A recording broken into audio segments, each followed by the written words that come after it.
नमस्कार दोस्तों, हमारे चैनल कानून की नज़र में आपका एक बार फिर से बहुत बहुत स्वागत है। दोस्तों सुप्रीम कोर्ट का जो फैसला आया है आरक्षण को लेकर, उसके बारे में आज हम चर्चा करेंगे और उसके बारे में मैं आपको कुछ जानकारी देने वाला हूं, तो वीडियो को पूरा देखिएगा स्किप किए बिना।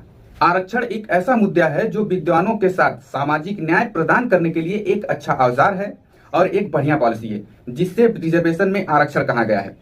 वहीं एक ज्वलंत मुद्दा भी देश में है कि कुछ लोग इस पक्ष में और इसके विपक्ष में बोलते रहते हैं। राजनीतिक दल जो है इस ज्वलंत मुद्दे पर अपनी रोटियां सेकने से बाज नहीं आता है। उनके लिए ये रोटियां सेकने का एक माध्यम बस है और सुप्रीम कोर्ट लगातार इस पॉलिसी के तनाव में इसकी व्याख्या करता रहता है। अभी हाल ही में हुआ ये कि सुप्रीम कोर्ट ने SC/ST रिजर्वेशन को लेकर एक पीठ गठित की, संवैधानिक पीठ। 7 जजेस की बेंच बैठी थी, जिसमें से 6-1 के बहुमत से जो है एक निर्णय आया है। क्या है ये रिजर्वेशन का निर्णय? इससे क्या बदलाव होगा? SC/ST कोटा में क्या परिवर्तन आएगा? क्या इसमें जनरल या अनरिजर्व कैटेगरी यानी OBC वालों पर भी कोई प्रभाव पड़ेगा? आज मैं डिटेल्स में इसकी पड़ताल करने वाला हूं और आपको एक एक जानकारी इस समय दी जाएगी। करना यह है कि लास्ट तक इस वीडियो से जुड़े रहना है और यकीन मानिएगा आपके मन में जो कुछ भी सवाल है उसका जवाब आज इस वीडियो के माध्यम से मिलेगा। तो सुप्रीम कोर्ट के संवैधानिक बेंच में कौन कौन शामिल था?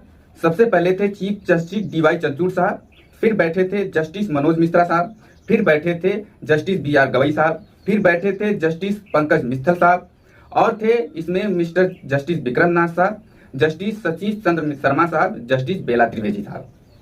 तो इन जजेस ने क्या कुछ कहा, सबसे पहले इसके बारे में आप जान लीजिए, फिर आपको डिटेल्स में इसके बारे में बताता हूं। तो क्या SC/ST में कोटा संवैधानिक है? SC/ST कोटा मतलब रिजर्वेशन में रिजर्वेशन। CJI DY चंद्रचूड़ साहब और जस्टिस मिश्रा साहब इससे सहमति जताते हैं। क्या SC कोटे में भी क्रीमी लेयर फार्मूला लाना चाहिए? CJI चंद्रचूड़ साहब और जस्टिस मिश्रा साहब अपने निर्णय में इस बारे में कोई जिक्र नहीं करते हैं। क्या परिवार की एक ही पीढ़ी को रिजर्वेशन मिलना चाहिए? CJI चंद्रचूड़ साहब और मिश्रा साहब इस बारे में कोई जिक्र नहीं करते। वहीं justice BR Gavai, justice Pankaj Mittal, justice Vikram Nath और जस्टिस सतीश चंद्र शर्मा ये सहमत हैं कि SC/ST कोटे में कोटा होना चाहिए और ये संवैधानिक है। साथ ही में इस बात से भी सहमत हैं कि SC कोटे में क्रीमी लेयर का सिद्धांत लागू करना चाहिए।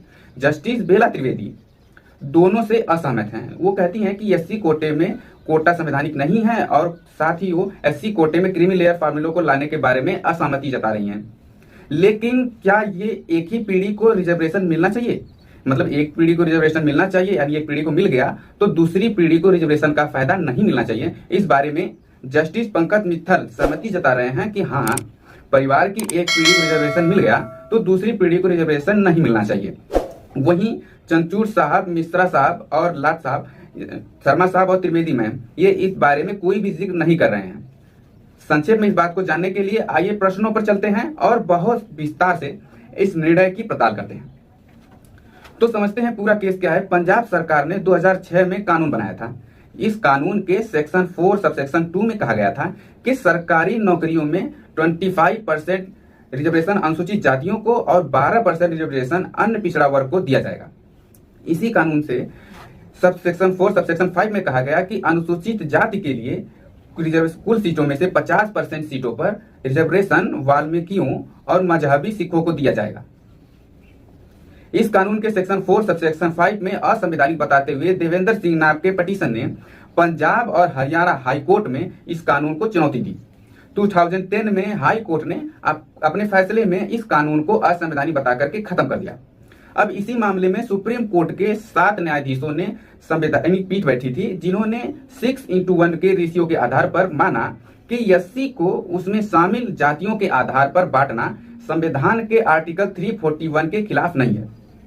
कोर्ट ने अपने फैसले में राज्यों के लिए जरूरी हिदायत भी दी है। कहा है कि राज्य सरकार मन मर्जी से फैसला नहीं कर सकती है और इसके लिए कुछ शर्तें होंगी। पहली शर्त तो ये होगी कि अनुसूचित जाति के भीतर किसी एक जाति को 100% कोटा नहीं दिया जा सकता। दूसरी बात तो ये कही कि अनुसूचित जाति में शामिल किसी जाति का कोटा तय करने से पहले उसके हिस्सेदारी का पुख्ता डेटा होना चाहिए। अब प्रश्न यह उठता है कि क्या अब SC कैटेगरी में भी क्रीमी लेयर बनाकर उनमें शामिल कुछ जातियों को रिजर्वेशन से बाहर किया जा सकेगा?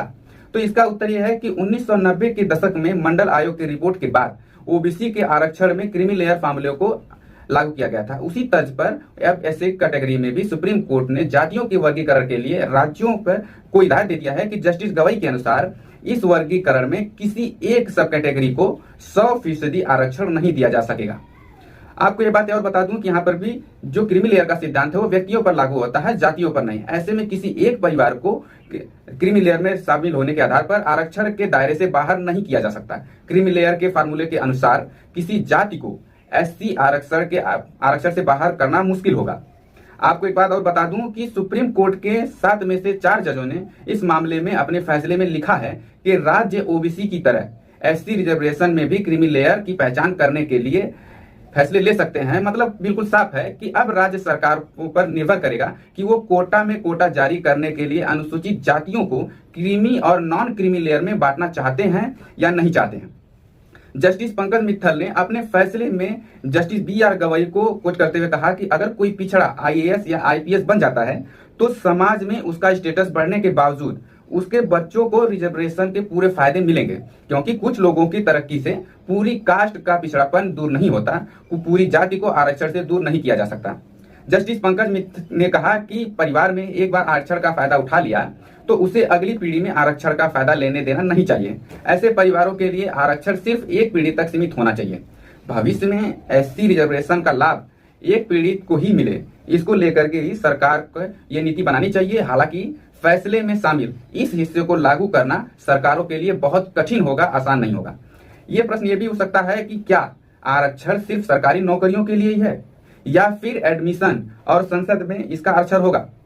तो आपको जानकारी दे दूं कि शैक्षणिक और आर्थिक पिछड़ापन के आधार पर देश में आरक्षण दिए जाते रहे हैं। जजों ने अपने फैसले में कहा है कि एससी समुदाय में पिछड़े हुए वर्ग को प्राथमिकता के आधार पर आरक्षण देने से संविधान की समानता के लक्ष्य को हासिल किया जाएगा।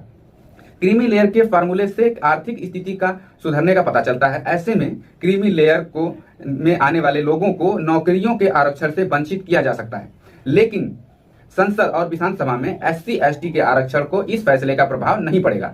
आपको एक जानकारी और दे दूं कि एजुकेशनल इंस्टीट्यूट और इस संसद को लेकर इस फैसले में कोई कुछ भी नहीं कहा गया। तो संक्षेप में समझे कि इसे मान लेते हैं कि कुछ जातियां हैं जिसको अनुसूचित जातियां कहा गया है। अनुसूचित जाति, ये शेड्यूल कास्ट क्या होता है ये भी मैं आसानी से आपको समझा दूं। एक्चुअली देश के राष्ट्रपति ऐसी जातियों को लेकर एक सूची तैयार करते हैं, लिस्ट तैयार करते हैं जो सामाजिक आधार पर पिछड़े हुए हैं या जिनको आगे आने का मौका नहीं मिला। ऐसा वो राज्य के राज्यपाल से परामर्श करके बनाते हैं। आर्टिकल 341 इंडियन कॉन्स्टिट्यूशन का, जिसके तहत यह अधिकार राष्ट्रपति को दिया गया है। अब बात यह है कि मान लेते हैं कि एक जाति है, उस जाति में 100 लोग हैं। एक एग्जाम्पल लेते हैं, उस 100 में से 30 ऐसे परिवार हैं जिनको आगे आने का मौका मिल गया। आगे आने का मौका मिल गया मतलब वो समृद्ध हैं, उनके परिवार में 2-3 IAS हैं, IPS हैं या कुछ ऐसा काम कर रहे हैं जिनके आधार पर उनका पिछड़ापन हट गया है।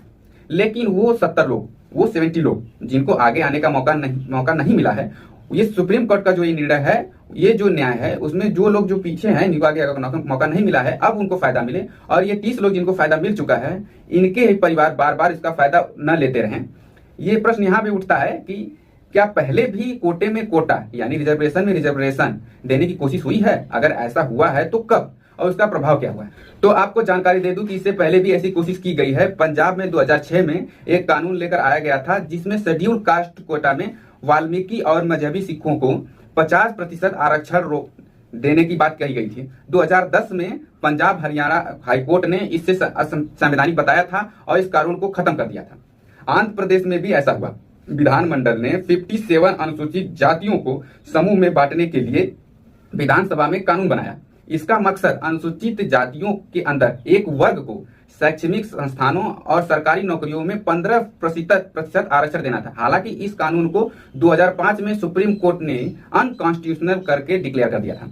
फिर 2007 में बिहार राज्य ने अनुसूचित जातियों को रिजर्वेशन में कोटे के भीतर कोटा देने के लिए पिछड़ी जातियों की पहचान की थी। महादलित आयोग की बैठक की थी और इस आयोग ने बताया कि बिहार में करीब 10% महादलित हैं। 2010 विधानसभा से चुनाव से पहले नीतीश कुमार ने ST कोटे के अंदर महादलितों के लिए अलग से रिजर्वेशन लागू करने की कोशिश की थी। हालांकि इसमें कामयाब नहीं होने पर बाद में उन्होंने महादलित को घर और जमीन देने के लिए योजनाएं शुरू की।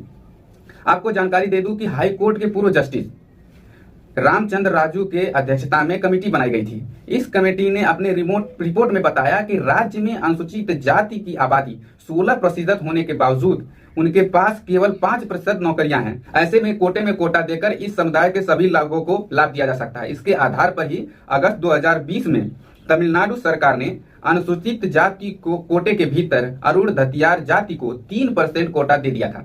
18 जनवरी 2024 को कर्नाटक में सिद्धारमैया सरकार में कैबिनेट मीटिंग में कहा था कि कर्नाटक सरकार केंद्र सरकार से संविधान संशोधन करने की सिफारिश करेगी, जिससे दलितों के लिए इंटरनल रिजर्वेशन मिल सके। कर्नाटक के social welfare minister S C महादय देवक्ता ने कहा था कि जब तक आर्टिकल 344 में संशोधन नहीं किया जाएगा तब तक कुछ नहीं हो सकता। अंतिम बात, सुप्रीम कोर्ट के इस फैसले का क्या असर होगा? अगर आप सकारात्मक नजरिए से देखते हैं तो सुप्रीम कोर्ट के इस फैसले से सकारात्मक असर ये होगा कि अनुसूचित जातियों में वो जातियां जिनको आगे आने का मौका नहीं मिला है, अब शायद उनके लिए ये सामाजिक जो एकता है, जो सामाजिक साम्य है, जिन्हें हम सोशल जस्टिस या सोशल इक्वलिटी कहते हैं, वो अब अर्जित किया जा सकेगा। मुझे उम्मीद है कि कम शब्दों में मैंने इस बारे में आपको ठीक जानकारी दे दी होगी। कुछ और आप इस बारे में जानना और पूछना चाहते हैं तो कमेंट बॉक्स में कमेंट जरूर कीजिए। अगर आप इस निर्णय को ठीक समझ पाए हैं जैसा मैंने समझाने की कोशिश की है तो जरूर कमेंट बॉक्स में बताइए कि आपको क्या लगता है, इस निर्णय का समाज को क्या फायदा मिल सकता है। सबसे जरूरी बात, आप अपने इस प्लेटफॉर्म कानून की नज़र में जो जानकारी जानना चाहते हैं कमेंट बॉक्स में कमेंट करके हमसे पूछ सकते हैं। थैंक्स फॉर वॉचिंग दोस्तों, जय हिंद।